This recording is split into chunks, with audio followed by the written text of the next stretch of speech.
જય સ્વામિનારાયણ. સહજાનંદ વિદ્યાલયના video lecture શિક્ષણમાં આપ સર્વ વિદ્યાર્થી મિત્રોનું હાર્દિક સ્વાગત છે.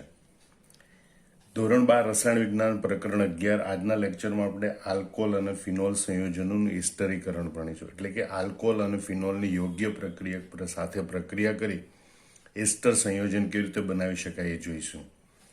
તો સામાન્ય રીતે આલ્કોહોલ અને ફિનોલ સંયોજનોની કાર્બોક્સિલિક એસિડ, એસિડ ક્લોરાઇડ અને એસિડ એનહાઇડ્રાઇડ સંયોજનો સાથે પ્રક્રિયા કરી એસ્ટર સંયોજનો બનાવાય છે. તો સૌ પ્રથમ આપણે કાર્બોક્સિલિક એસિડ સાથે વાત કરીએ.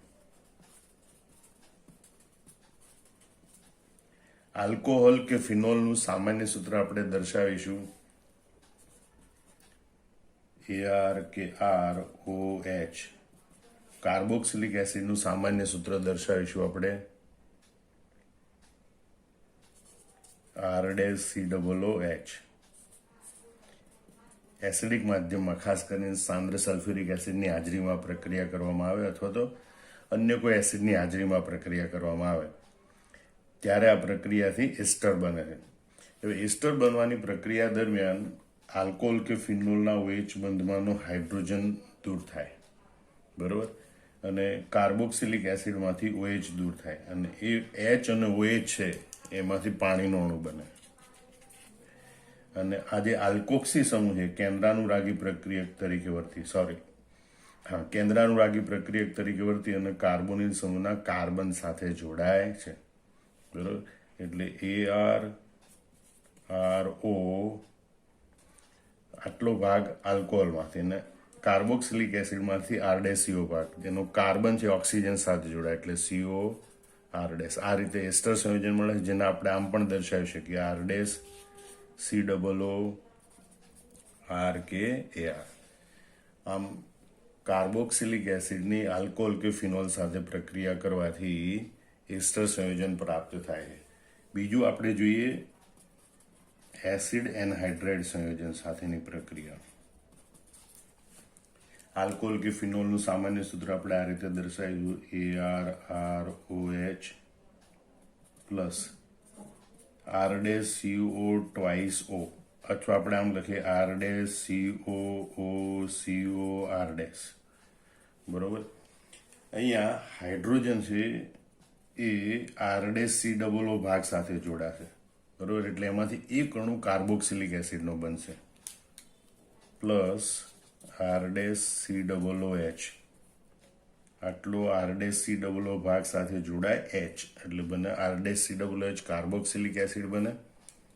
અને પછી આ AR કે O આલ્કોક્સી કે ફિનોક્સી ભાગ છે એ R-CO એસાઇલ ભાગ સાથે જોડાય છે અને એસ્ટર સંયોજન બને. આ પ્રક્રિયા પણ એસિડિક માધ્યમમાં થાય છે, બરોબર. એટલે AR કે R આલ્કોક્સી સમૂહ કે ફિનોક્સી સમૂહ એ એસાઇલ સમૂહ સાથે જોડાય COR- અને આ રીતે આપણને એસ્ટર સંયોજન પ્રાપ્ત થાય છે. ત્રીજી પ્રક્રિયા આપણે જોઈએ એસિડ ક્લોરાઇડ સાથેની પ્રક્રિયા, બરોબર. આલ્કોહોલ કે ફિનોલનું સામાન્ય સૂત્ર આપણે એ જ રીતે દર્શાવ્યું ArROH, બરોબર, પ્લસ R-COCl. હવે આ પ્રક્રિયા દરમિયાન આ H છે આલ્કોહોલ કે ફિનોલમાં એ એસિડ ક્લોરાઇડના Cl સાથે જોડાય પ્લસ HCl બનાવે. આ પ્રક્રિયા બેઝ ખાસ કરીને પેરિડીન જેવા બેઝની હાજરીમાં કરવામાં આવે છે, બરોબર. હવે અહીં આલ્કોક્સી કે ફિનોક્સી ભાગ છે એ આ એસાઇલ સમૂહના કાર્બન સાથે જોડાય એટલે ArRO આલ્કોક્સી ભાગ છે એ એસાઇલ સમૂહના કાર્બન સાથે જોડાય એટલે COR-.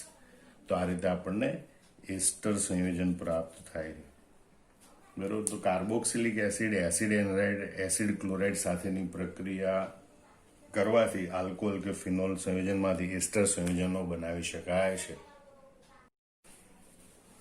હવે આપણે જોઈએ કે ભાઈ કાર્બોક્સિલિક એસિડ અને એસિડ એનહાઇડ્રાઇડ સાથેની પ્રક્રિયા એ સાંદ્ર સલ્ફ્યુરિક એસિડના ઓછા જથ્થાની હાજરીમાં કરવા. ઓછો જથ્થો એટલા માટે કે ઉદ્દીપક તરીકે વપરાતો પદાર્થ હોય એનું ઓછું પ્રમાણ હોય તો પણ ચાલે, બરોબર. એટલે કાર્બોક્સિલિક એસિડ અને એસિડ એનહાઇડ્રાઇડ સાથેની આ પ્રક્રિયાઓ છે એ સાંદ્ર સલ્ફ્યુરિક એસિડના ઓછા જથ્થાની હાજરીમાં કરવામાં આવે. બીજું આ બંને પ્રક્રિયા પ્રતિવર્તી છે એટલે નિપજ મેળવવા માટે પ્રક્રિયા પુરોગામી દિશામાં થાય એ પ્રમાણે વિચારવું પડે. બરોબર. તો અહીં સાંદ્ર સલ્ફ્યુરિક એસિડનો ઉપયોગ કરવામાં તો સાંદ્ર સલ્ફ્યુરિક એસિડ એ પ્રબળ ભેજ શોષક છે. એ ઉત્પન્ન થયેલા પાણીને દૂર કરે. બરોબર. એટલે પાણી બનવાની સાથે દૂર થાય છે, અને પાણી દૂર થતું હોય તો પ્રક્રિયા પુરોગામી દિશામાં આગળ વધે, અને એટલે વધુ નિપજ આપણે પ્રાપ્ત કરી શકીએ છીએ. આમાં પ્રથમ બે પ્રક્રિયા માટેની આ વિશિષ્ટતાઓ તમારે લખવાની કે ભાઈ કાર્બોક્સિલિક એસિડ અને એસિડ એનહાઇડ્રેટ સાથેની પ્રક્રિયા સાંદ્ર સલ્ફ્યુરિક એસિડના ઓછા જથ્થાની હાજરીમાં કરવામાં આવે છે. બીજી વાત, આ પ્રક્રિયા પ્રતિવર્તી છે. ત્રીજી વાત, તેથી પાણી બનવાની સાથે જ દૂર થાય છે. પણ એનું કારણ સમજાવવાનું. કારણ કે સાંદ્ર સલ્ફ્યુરિક એસિડ એ પ્રબળ ભેજ શોષક છે. બરોબર. એટલે પાણી દૂર થવાથી, કારણ કે ભેજનું શોષણ કરે, પાણી દૂર કરે, તો પાણી દૂર થવાથી પ્રક્રિયા પુરોગામી દિશામાં આગળ વધે છે અને વધુ નિપજ પ્રાપ્ત થઈ શકે છે. હવે આપણે એસિડ ક્લોરાઇડ સાથેની જે પ્રક્રિયા છે આલ્કોહોલ કે ફિનોલની, એની ખાસિયત દર્શાવવાની કે ભાઈ એસિડ ક્લોરાઇડ સાથેની પ્રક્રિયા એ બેઝ એટલે કે પિરિડિન ઉદ્દીપકની હાજરીમાં કરવામાં આવે, જેથી પ્રક્રિયા દરમિયાન ઉત્પન્ન થતો HCl છે એનું તટસ્થીકરણ થાય, એટલે HCl દૂર થાય. ને HCl દૂર થાય તો પ્રક્રિયા પુરોગામી દિશામાં આગળ વધે, એટલે કે તે સંતુલનને જમણી બાજુ સ્થાનાંતરિત કરે અને વધુ નિપજ આપી શકે છે. ફરીથી યાદ કરી લો, એસિડ ક્લોરાઇડ સાથેની પ્રક્રિયા બેઝ એટલે કે પિરિડિનની હાજરીમાં કરવામાં આવે, કારણ કે તે ઉત્પન્ન થતા HClનું તટસ્થીકરણ કરે. HCl દૂર થાય તો પ્રક્રિયા પુરોગામી દિશામાં આગળ વધે, એટલે કે સંતુલન જમણી બાજુ સ્થાનાંતરિત થાય અને વધુ નિપજ પ્રાપ્ત કરી શકાય છે.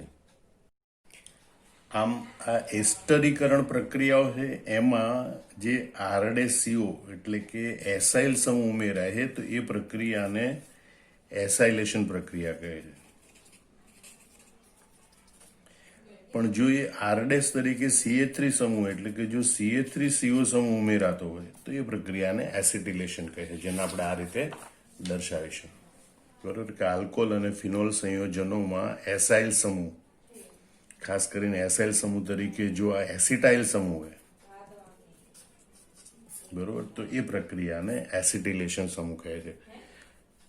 સેલિસિલિક એસિડના એસિટિલેશનથી એસ્પિરિન બને છે. તો પહેલા તો સેલિસિલિક એસિડ એટલે શું? તો કે ortho hydroxy benzene carboxylic acid.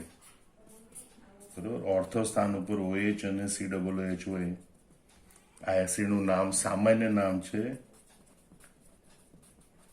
Salicylic acid. એનું IUPAC નામ કેવું હોય? તો બીજા સ્થાન ઉપર હાઇડ્રોક્સી સમૂહ છે, એટલે 2 હાઇડ્રોક્સી બેન્ઝીન કાર્બોક્સિલિક એસિડ.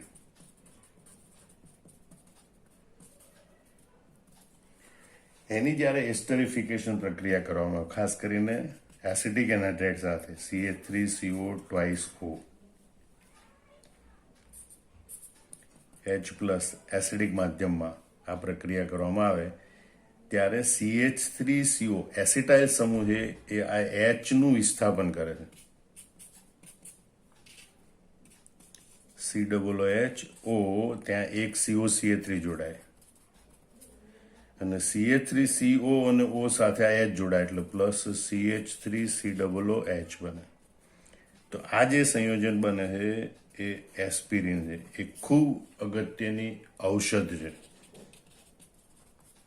બરોબર. એનું સામાન્ય નામ એસ્પિરિન કહેવાય છે, પણ IUPAC નામ લખવું હોય તો બીજા સ્થાન ઉપર એસિટાઇલોક્સી સમૂહ છે, એટલે 2 એસિટાઇલોક્સી બેન્ઝીન કાર્બોક્સિલિક એસિડ. એ રીતે આપણે એનું IUPAC નામ આપીશું. 2 એસિટાઇલોક્સી બેન્ઝીન કાર્બોક્સિલિક એસિડ એક અગત્યનું ઔષધ છે. તે સામાન્ય રીતે વેદનાહર ઔષધ તરીકે, એટલે આપણા શરીરની પીડા દૂર કરનાર વેદનાહર ગુણધર્મ ધરાવે છે. તેમજ તે શોથઘ્ન ગુણધર્મ ધરાવે, એટલે કે સોજો ઉતારવાનો ગુણધર્મ ધરાવે.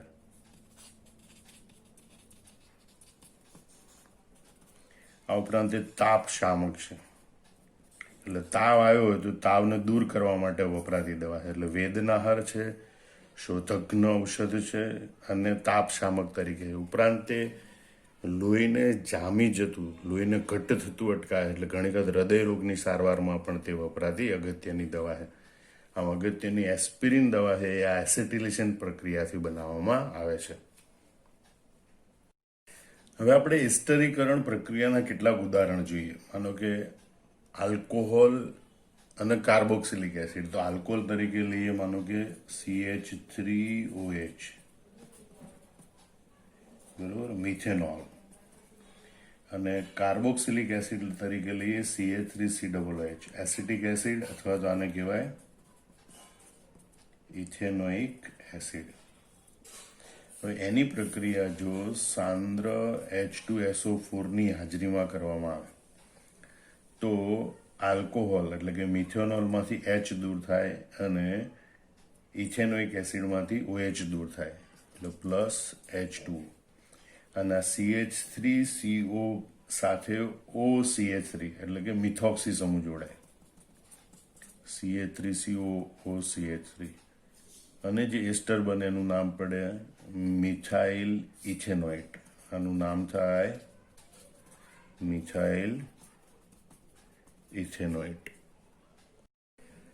બીજું ઉદાહરણ લઈએ આપણે એસિટિક એનહાઇડ્રાઇડ, અથવા તો એને કહેવાય ઇથેનોઇક એનહાઇડ્રાઇડ, CH3CO2, અથવા આપણે આ નામ પણ લખી શકીએ CH3COOCO3, જેને કહીશું આપણે ઇથેનોઇક એનહાઇડ્રાઇડ, બરોબર. એની પ્રક્રિયા માનો કે CH3CH2OH ઇથેનોલ સાથે આ પ્રક્રિયા કરવામાં આવે, બરોબર. આ પ્રક્રિયા એસિડિક માધ્યમમાં માનો કે કરવામાં આવે H+ ની હાજરીમાં, તો ઇથેનોલનો H એ દૂર થાય અને આના CH3COO ભાગ સાથે જોડાય, CH3COO ભાગ અહીંથી બંધ તૂટે, તો અહીંયા જે એસાઇલ સમૂહનો જે કાર્બન છે એની ઉપર આ ઇથોક્સી સમૂહ આક્રમણ કરે, એટલે એસ્ટર તરીકે બને CH3CO આટલા ભાગ સાથે.